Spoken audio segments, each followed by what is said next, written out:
요한복음 강의 22번째 시간입니다. 오늘 본문은 신약 전체를 통틀어 예수 그리스도의 어떤 신성을 가장 강력하게 드러내는 내용을 담고 있으며 동시에 인간의 신화에 대해서도 언급하고 있습니다. 과연 이것이 어떤 의미인지 하나씩 살펴보도록 하겠습니다. 먼저 10장 22절에서 30절입니다. 예루살렘에 수전절이 이르니 때는 겨울이라. 예수께서 성전 안 솔로몬 행각에서 거니시니 유대인들이 애워싸고 이르되 당신이 언제까지나 우리 마음을 의혹하게 하려 하나이까. 그리스도이면 밝히 말씀하소서 하니 예수께서 대답하시되 내가 너희에게 말하였으되 믿지 아니하는도다. 내가 내 아버지의 이름으로 행하는 일들이 나를 증거하는 것이거늘 너희가 내 양이 아니므로 믿지 아니하는도다. 내 양은 내 음성을 들으며 나는 그들을 알며 그들은 나를 따르느니라. 내가 그들에게 영생을 주노니 영원히 멸망하지 아니할 것이요 또 그들을 내 손에서 빼앗을 자가 없느니라.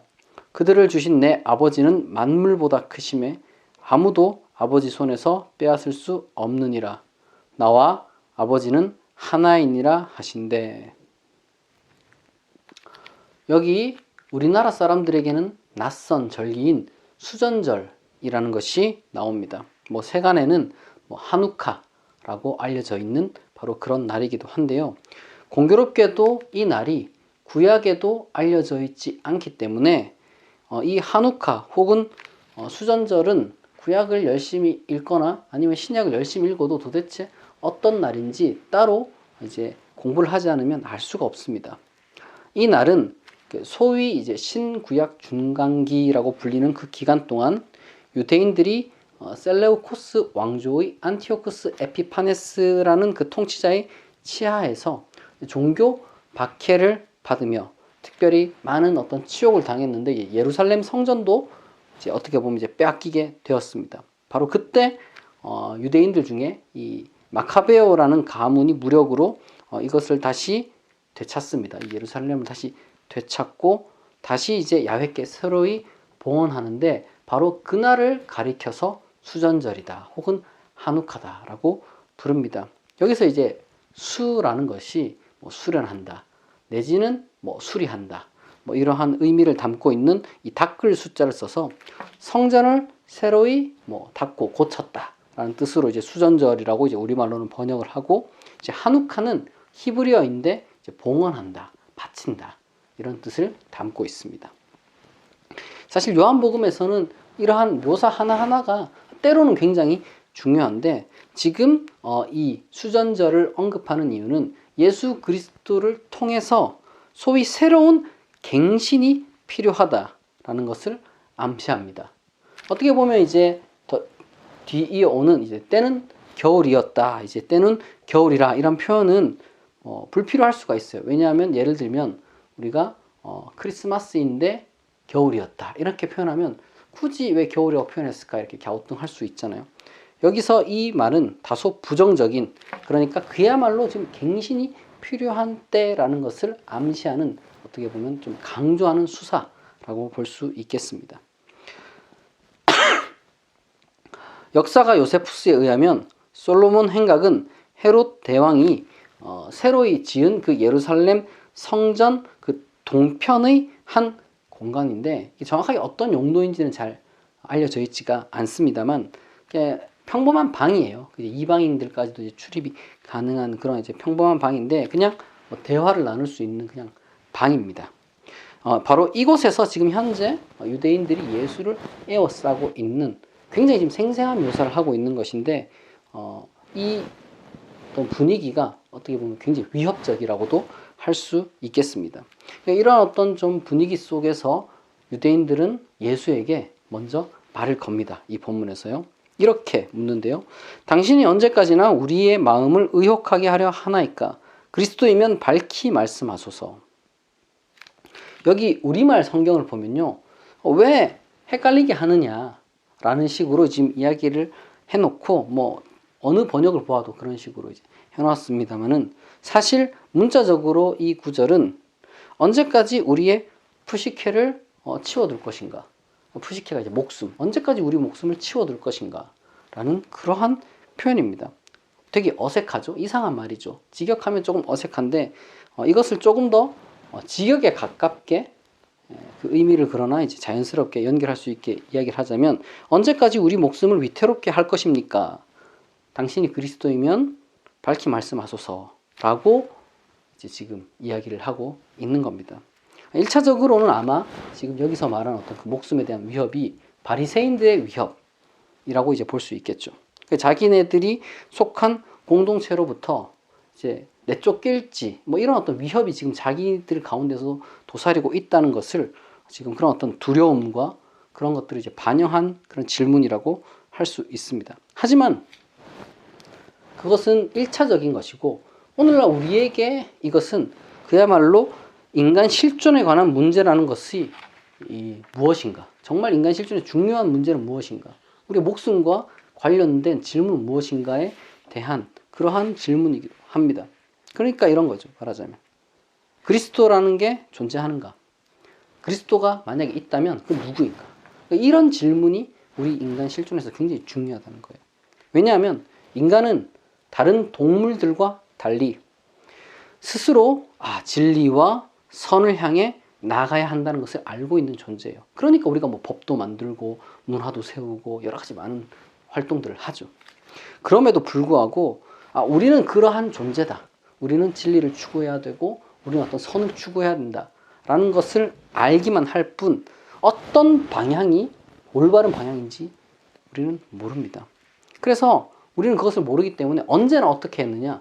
그 방향을 스스로 설정하거나 아니면 우리 밖에서 이제 발견을 해내려고 하거나 이 어떤 그런 양자택일의 기로에 언제나 우리가 놓여 있었고 그리고 또한 이제 결정해 왔었죠. 만약 우리가 우리 스스로가 아니라 우리의 이제 외부에서 발견해야 된다고 했을 때 그렇다면 누구에게서 발견할 것인가? 혹은 뭐 무엇으로부터 발견해야 할 것인지 결정되어야만 합니다. 이게 바로 이제 그리스도를 묻는 물음이라고 할 수 있는 거예요.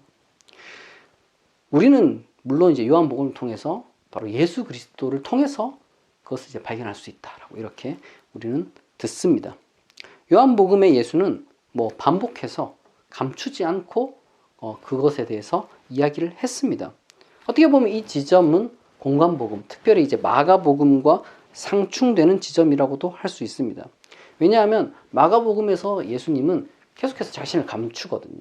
이제 어디 가서 말하지 마라 이렇게 이제 그걸 비밀 기독론이라고도 합니다만은 이제 다소 그건 좀 복잡한 문제이기 때문에 여기서 다루진 않겠습니다만 중요한 것은 지금 어쨌거나 이 인간 뭐 나라는 개인이 될 수도 있고 어떤 인류 전반이 될 수도 있는데 어떤 인간의 길이 다름 아닌 그 예수에게서 발견된다. 그러니까 예수가 그리스도라는 것이 머뭇거림이나 감추임 없이 너무도 분명하게 모든 사람에게 지금 제시되고 있다는 것이 요한복음의 지금 여기에 어떤 그 이야기의 방점이라고 할 수 있습니다. 이것을 이제 믿는 자와 믿지 않는 자가 당연히 이 선포 앞에서 갈라지게 되겠죠. 이것을 뭐 믿거나 거부하거나 뭐 적극적으로 적개심을 갖고 거부할 수도 있고 아니면 그냥 시큰둥하게 무시할 수도 있지만 어쨌든 결국에는 이것을 믿거나 믿지 않거나 이런 식으로 갈리게 됩니다. 그것이 이제 캐리그마의 특징이에요. 선포의 특징입니다. 그리고 또한 그 어떤 믿음을 갖는 것에 대해서 여기서 지금 예수는 양의 비유를 다시 가져오는데 뭐 여기에 대해서는 이미 지난 시간 요한복음 강의 때 제가 얘기한 바가 있습니다. 그리고 나서 이제 예수는 자신이 이제 그리스도됨에 대한 어떤 그러한 해설로서 그 유명한 제가 이제 설교 이제 서두에 이야기를 했던 그 어떤 가장 강력하게 그리스도의 신성을 나타내는 혹은 이제 표현하는 듯한 그러한 말을 하는데요. 그것이 바로 이것입니다. 나와 아버지는 하나이니라.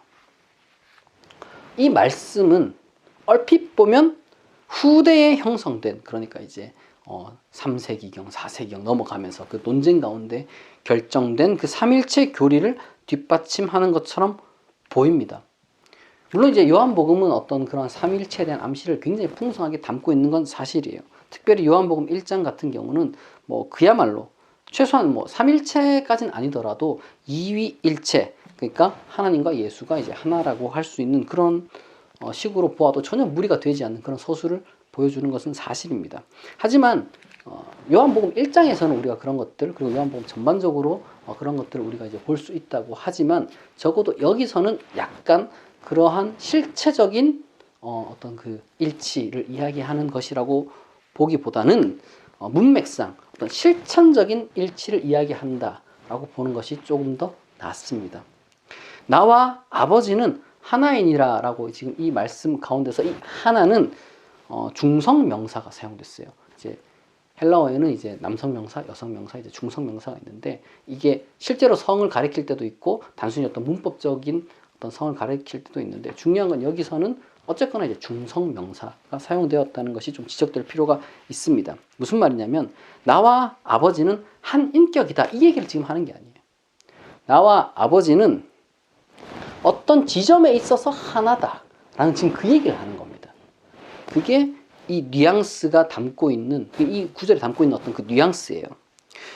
여기서는 이제 뭐냐, 구체적으로 예수의 일을 통해서, 물론 이제 예수의 기적성, 일의 어떤 그 기적적인 어떤 요소, 기적적인 어떤 특징을 이야기하는 걸 수도 있습니다만은, 조금 더 그보다는 방향성, 예수가 하는 일의 어떤 그 방향성을 통해서 지금 예수의 사역은 하나님의 일이라는 것을 보여준다는 거예요. 그러니까 예수가 하는 일이 하나님의 뜻이다 이거예요. 그런 점에서 예수와 아버지는 하나라고 말할 수가 있습니다. 근데 이제 유대인들도 이런 어떤 그 의미를 제대로 깨닫지 못해가지고 이제 아주 화를 냈습니다. 뭐 아마도 지금 이런 어떤 유대인들의 그 반응, 예수님의 어떤 그 나와 아버지는 하나이니라라는 그 구절에 대한 그 오해 같은 경우는 당시 요한복음 공동체가 예수를 믿는 기독교인 자신들을 향해서 어떻게 보면 이제 유일신 신앙 너희들이 버린 것이 아니냐라고 비난하는 그 유대인들을 향해서 지금 변증하고 있는 그러한 것이 어떻게 보면 약간 좀 반영되었다고도 할 수 있겠습니다. 계속해서 이 구절의 의미를 조금 더 확장해서 이야기를 하는데, 요한복음 10장 31절에서 39절을 계속해서 읽어보겠습니다. 유대인들이 다시 돌을 들어 치려 하거늘 예수께서 대답하시되 내가 아버지로 말미암아 여러 가지 선한 일로 너희에게 보였거늘 그 중에 어떤 일로 나를 돌로 치려 하느냐. 유대인들이 대답하되 선한 일로 말미암아 우리가 너를 돌로 치려는 것이 아니라 신성 모독으로 인함이니 네가 사람이 되어 자칭 하나님이라 함이로라. 예수께서 이르시되 너희 율법에 기록된 바 내가 너희를 신이라 하였노라 하지 아니하였느냐. 성경은 패하지 못하나니 하나님의 말씀을 받은 사람들을 신이라 하셨거든. 하물며 아버지께서 거룩하게 하사 세상에 보내신 자가 나는 하나님의 아들이라 하는 것으로 너희가 어찌 신성 모독이라 하느냐. 만일 내가 내 아버지의 일을 행하지 아니하거든 나를 믿지 말려니와 내가 행하거든 나를 믿지 아니할지라도 그 일은 믿으라. 그러면 너희가 아버지께서 내 안에 계시고 내가 아버지 안에 있음을 깨달아 알리라 하시니 그들이 다시 예수를 잡고자 하였으나 그 손에서 벗어나 나가시니라. 유대인들은 예수의 이 표현을 두고 신성 모독이다 라고 비난했습니다. 말하자면 아무리 뭐 아버지의 뜻이라고 한들, 아무리 그 선한 일이라 한들 어쨌든 그런 표현을 하는 것 자체가 선을 넘었다는 것이죠. 그런데 여기서 예수는 바로 그 유대인들의 경전 시편을 가져와서 그들의 말을 반박합니다. 표현에 뭐가 문제가 있느냐는 거죠. 어차피 그런 식으로 너희가 가지고 있는 경전에도 그렇게 쓰여졌는데 왜 내가 그런 것으로 비난을 받아야 되느냐는 것입니다. 시편 82편에 보면은 어떻게 보면 이제 그러한 표현이 적나라하게 나와 있고, 이제 그걸 통해서 예수는 어떤 그 표현에 대한 비방, 그런 것에 대한 어떻게 보면 방어를 하고, 동시에 요한복음 공동체가 가지고 있었던 인간 신화의 어떤 그 지점에 대해서 조금 더 확장하여 이야기를 합니다. 우선 34절과 35절에 있는 그 표현들을 조금 더 이해를 돕기 위해서 제가 그리스어를 좀 중심으로 이야기를 해드리자면, 너희는 테오이, 즉 테오스들이다. 너희는 신들이다. 라고 이제 표현을 하고 있는데, 이게 사실 보면 굉장히 편리하게 약간 각색해서 인용을 한 겁니다. 있는 그대로 가져온 게 아니라요. 왜냐하면 우선은 뭐 시편은 이제 히브리어로 쓰였죠. 이제 언어가 좀 다른데 히브리어로 보면 시편 82편 6절은 너희는 엘로힘이요 너희는 모두 엘리온의 자녀다라고 이렇게 이제 되어 있고 이것을 그리스어로 번역한 70인역을 보면 너희는 테오스들이고 너희는 모두 휘프시스토스의 자녀다라고 되어 있습니다. 이게 어떤 그 시편에 보면은 어떻게 보면 그 남아 있다고 할 수 있는데 이제 그 일종의 다신교적인 흔적이 있는데 이제 그거를 요한복음 그 저자는 이걸 인용하면서 이제 일부러 그런 흔적을 좀 삭제하고 싶었던 것 같아요. 그런데 이 인용을 우리가 좀 고려해 볼 필요가 있습니다. 시편 82편을 얘기 안 할 수가 없는데 그 시편 82편에서 바로 이 신들이라고 불리는 혹은 이제 가장 높으신 그 신들 중에서도 이제 최고 신의 자녀들이라고 불리는 이런 지위에 해당하는 자들은 단순한 일반인 그냥 평범한 사람이 아니라 굉장히 높은 지위에 있는 왕이나 아니면 뭐 귀족, 뭐 재판관 이런 사람들입니다. 그런데 이들이 이러한 신들의 지위에 해당할 정도로 높은 권력을 하사받았지만 그냥 단순히 권력을 가진 게 아니라 하나님으로부터 이제 받은 이런 권력을 하사받았음에도 불구하고 바로 그 하나님이 주신 권력을 올바르게 사용해서 정의를 실현하기는커녕 오히려 불의를 일삼았다는 거죠. 그래서 비록 그러한 자들이 한때 혹은 지금 지상에서 신이라 불릴 정도임에도 불구하고 그러한 그 행위를 볼 때 결국 최고 신인 엘로힘에 의해서 소멸당할 것이다. 이것이 바로 이제 시편 82편의 내용입니다. 지금 요한복음은 바로 이제 그 구절을 가지고 와서 이제 우선은 일단은 그 하나님의 아들이라고 불리는 하나님의 자녀라고 불리는 그 의미를 확장합니다. 지위 고하를 막론하고 하나님의 뜻을 아는 자는 모두가 하나님, 신이 될 수 있다. 혹은 하나님의 자녀라고 불릴 수가 있다라고 이야기를 합니다. 이건 어떻게 보면 이제 인간의 존엄성을 굉장히 확장한 신학이라고 할 수 있겠습니다. 그리고 당연히 시편에서와 같이 마찬가지로 이건 비유적인 표현인 거예요. 비유적으로. 그러니까 인간이 정말 실체적인 의미의 신과 동일한 존재는 뭐 당장 눈으로 봐도 아니니까요. 그런 의미가 아니라 이제 신의 대리인이라는 의미로 그거는 뭐 시편에서도 너희가 이제 신들이다라고 이제 표현했을 때 그건 이제 신의 대리인이다라는 그런 표현을 조금 더 강력하게 눈에 확 띄게 한 거죠. 그 시편도 마찬가지고 그건 요한복음도 마찬가지입니다. 말하자면 너희는 사실상 신이나 마찬가지 아니냐. 왜냐하면 너희가 이제 신을 대리해서 어떤 것들을 하고 있으니 뭐 이런 의미인 겁니다. 그러면 요한복음의 예수의 해석을 통해서 이제 우리가 이제 이것을 조금 더 추론해 보자면 이렇게 얘기할 수가 있어요.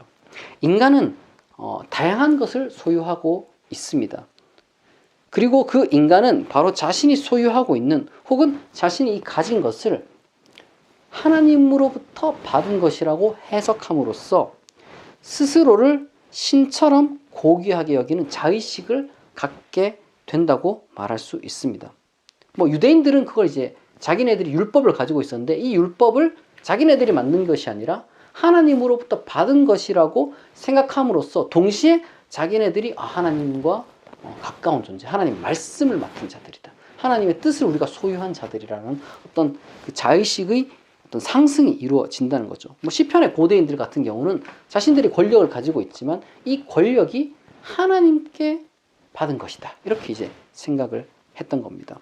유대인들은 율법으로 인해서 그리고 이제 고대인들은 권력으로 인해서 자기 자신들을 어떤 그 신의 자녀다. 내지는 뭐 신의 대리인이다. 뭐 수사적으로는 어떤 신이다. 이런 식의 어떤 그 거룩한 자의식을 갖게 됩니다.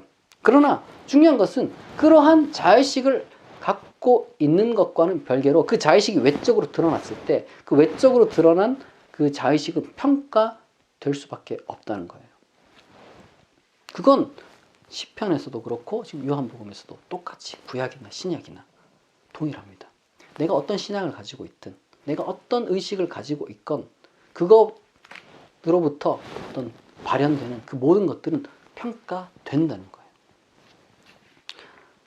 하나님의 뜻에 부합하는 일을 하고 있는가? 정말 나는 정의롭게 그 받은 것을 가지고 난 정말 정의를 어떤 구현하고 있는가? 정말 선을 생산해내고 있는가? 이 질문에 네! 라고 대답할 수 있어야 그때야 비로소 단순히 어떤 자의식 과잉이 아니라 하나님의 자녀라는 그러한 어떤 그 자의식이 훌륭하게 정당한 권리를 획득하게 되는 겁니다. 그냥 단순히 나는 하나님의 어떤 대리인이야, 난 하나님의 자녀야 이렇게 생각하는데 행동이나 말은 엉망진창이고 뭐 정의, 선 이런 거랑 아무 상관없이 그저 내 욕심대로 세상에서 성공하는 거 이런 것만 생각하는 사람은 당연히 그 어떤 그 자의식에 대해서 비난받을 수밖에 없는 거예요. 오히려 그러한 이름을 가진 것에 대해서 하나님 기뻐하지 않으신다라고 시편 기자나에 선포를 하기도 했었죠. 그래서 예수께서는 반복해서 뭐라고 얘기를 하냐, 이것과 연결돼서 내가 하는 일을 보라고 했어요. 내가 하는 일을. 내가 하는 말을 못 믿겠으면 내가 하는 일을 보고 내 말이 정당한지 확인하라고. 38절에서 예수 그리스도는 이렇게 말합니다. 내가 행하거든 나를 믿지 아니할지라도 그 일은 믿으라. 그러면 너희가 아버지께서 내 안에 계시고 내가 아버지 안에 있음을 깨달아 알리라. 바로 이것이 앞서 이야기한 바로 나와 아버지는 하나라는 그 말의 진정한 의미. 아버지가 내 안에, 내가 아버지 안에. 이게 실체적인 의미가 아니라 실천적인 의미예요. 의지가 같다는 거예요. 행위가 드러나는 것이 하나님께서 원하시는 그 일을 지금 하고 있다는 거예요. 이것은 그리고 또한 기독교인들에게도 확장되어서 적용될 수가 있습니다. 물론 질적으로 예수와는 우리가 다르겠지만 어쨌든 확장될 수가 있어요. 그리고 그런 의미에서 이게 신성 모독이 되지 않는 거예요. 왜냐?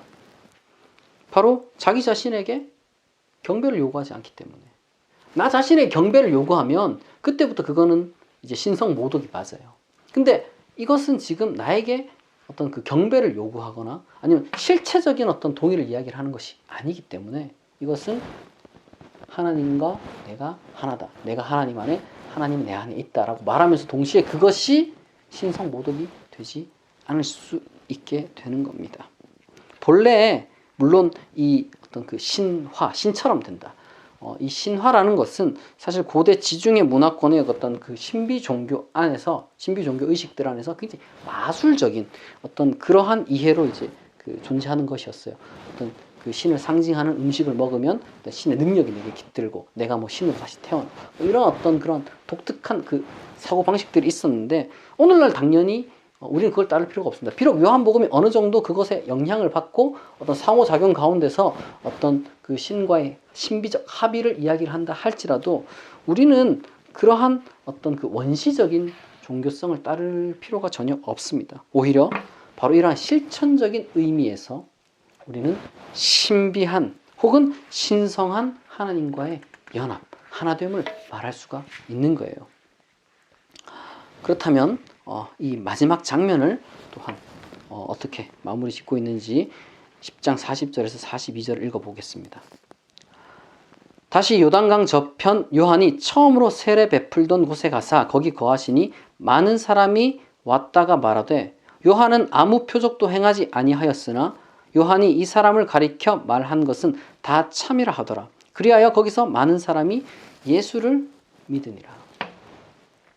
지금 유대인들의 어떤 그 격렬한 반응과 그리고 예수 그리스도의 그 이동에 대한 묘사, 특별히 이제 세례 요한이 그 세례 베풀던 곳으로 가는 그런 어떤 이동, 그리고 이제 세례 요한이 그 사역하던 바로 그 장소에서 수많은 사람이 예수를 믿는 어떤 그 믿음, 이런 것은 약간은 그 당대의 어떤 시대적인 상황을 반영하는 동시에 어떤 변증적인 의미가 이제 담겨져 있는데 한 두 가지 정도가 있습니다. 첫 번째로는 기어코 그 당시 유대인들은 예수에게서 등을 돌렸다라는 것에 대한 일종의 이제 요한복음 저자의 비난이 여기 이제 담겨져 있는 거예요. 그리고 둘째로는 기독교 공동체는 아마 이제 그 당시 때 당대의 어떤 그 유대교에서 최고의 어떤 의인으로 칭송되던 그 세례 요한의 노선에 이제 있다는 거예요. 그 세례 요한이 뭐 유대교에서 어떤 정식으로 어떤 그 인정받는 그런 사람이라기보다는 분명히 어떤 대중적인 그 분위기 가운데서 이제 세례 요한에 대한 그 명성이 자자했을 텐데 그 세례 요한의 그 의인됨에 대해서는 아무도 이제 부인을 못했는데 바로 그 세례 요한이 인정한 집단은 유대교가 아니라 예수 공동체였다. 지금 이 얘기를 아마 변증적으로 하려는 것 같습니다. 정말 이거는 어떻게 보면 어떤 시대적인 상황 그리고 특정 집단의 편견 이런 것들을 다 이제 반영하는 것이라고 볼 수 있겠습니다. 요한복음이라는 그 드라마 속에서, 이야기 플롯 속에서는 더 이상 어쨌든 유대인들은 설득이나 포섭의 대상이 되지 않는다는 것을 보여주는, 어떻게 보면 클라이맥스에 이제 해당한다고 볼 수 있겠고요. 동시에 우리가 이제 단순히 그렇게만 어떤 그 시대적인 아니면 이제 문학적인 것에만 국한해서 보기보다는 신앙적인 차원에서 봤을 때, 요한복음은 지금 이 예수가 결국에는 제시가 되면 아까 했던 이야기의 반복입니다. 누군가는 적개심을, 누군가는 무시를, 그러나 누군가는 신앙을 가지게 될 것이라는 어떤 그 명백한 두 갈래에 놓이게 될 것임, 그것을 지금 이야기를 하는 겁니다. 마찬가지죠. 지금 이 설교를 들으시는 모든 사람들이 다 예수에 대해서 듣고 나서 바로 이 예수를 그리스도를 믿을 것인가, 아니면 이건 좀 아닌 것 같다, 그건 굳이 그렇게까지 생각할 필요가 있나, 이런 식, 아니면 이제 정말 예수는 말도 안 되는 소리를 한 사람이었구나, 예수에 대한 신앙이 정말 터무니없구나, 이런 식으로 이제 양갈래로 나뉠 거라고 저는 생각을 합니다만, 어쨌거나 그 결단 가운데서 어떤 결단을 하는 것은 그것은 자유이고, 이제 제가 뭐 특별히 더 거기에 대해서는 어떤 뭐 강요를 한다거나 뭐 압박을 하진 않겠습니다. 그러나 어쨌든 그와 상관없이 오늘 우리가 이제 읽은 그리고 묵상한 본문을 보면은 우리가 어떤 기준으로 우리의 인생의 방향을 결정할 것인지 그것을 알려줍니다. 우리의 인생 방향은 어떻게 보면 뻔한 대답이에요. 우리는 진리를 향해서 나아가는 삶을 살아야 되고 선을 향해서 나아가는 삶을 살아야 합니다. 그런데 과연 우리가 어디서 그걸 찾느냐인 거예요. 내 자신에게서 찾을 것인지, 아니면 우리를 넘어서서 어떤 위로부터 찾을 것인지, 아니면 이제 옆에서 찾을 것인지를 결정해야 되는 것이죠. 만약에 우리가 우리 가운데서 내 내면을 들여다보니 도저히 내게서 내 자신에게서 그러한 것이 나오는 것이 가당치도 않다라고 생각되었을 때, 우리는 결국에는 키에르케고르가 말한 것처럼 어떤 신앙의 도약을 하게 되는 겁니다. 또한 우리는 오늘 본문 가운데서 어떤 의미에서 하나님과 우리가 감히 하나가 된다, 혹은 하나다, 혹은 우리가 어떤 그 신이다 라고 말할 수 있는지에 관한 기준도 여기에 포함될 수 있을 겁니다. 물론 이제 문학적인 표현이죠. 우리가 신이다 말하고 하는 것은 우리가 다른 사람들에게 그만큼 훌륭한 일을 할 수 있는 사람이 되어야 된다는 의미겠죠. 역설적으로 이 그토록 공간복음과 대조되는 또한 요한복음의 이 본문은 이제 마태복음의 이제 산상수훈에 보면 그 열매로 알리라라고 하는 그 교훈을 지금 상기시켜 주는 것 같기도 해요. 그걸로 딱 압축될 수 있는 것 같습니다. 우리의 어떤 그 자의식과 신앙, 내지는 나의 어떤 신념, 무엇이든지 간에 결국 그것은 여러분 내 자신의 내 머릿속에서 그게 결정되는 게 아니에요. 평가되는 게 아니에요. 정확하게 말하자면 열매로 하는 거예요. 우리의 외적으로 드러난 어떤 그 신앙이 아름다운지, 정의로운지, 선한지, 그것에 따라서 하나님이 판단하실 것이고 세상이 판단하실 것이고, 또한 우리 스스로가 정직하게 판단할 수 있어야 할 것입니다. 그리스도인이란 바로 이러한 지평 가운데서 예수 그리스도 안에서 하나님의 길을 발견하고, 그리고 그 하나님의 뜻대로 살아가며 그 가운데 하나님과 하나가 되는 고귀한 존재임을 잊지 않는 한 주가 되기를 진심으로 축복합니다. 기도하겠습니다.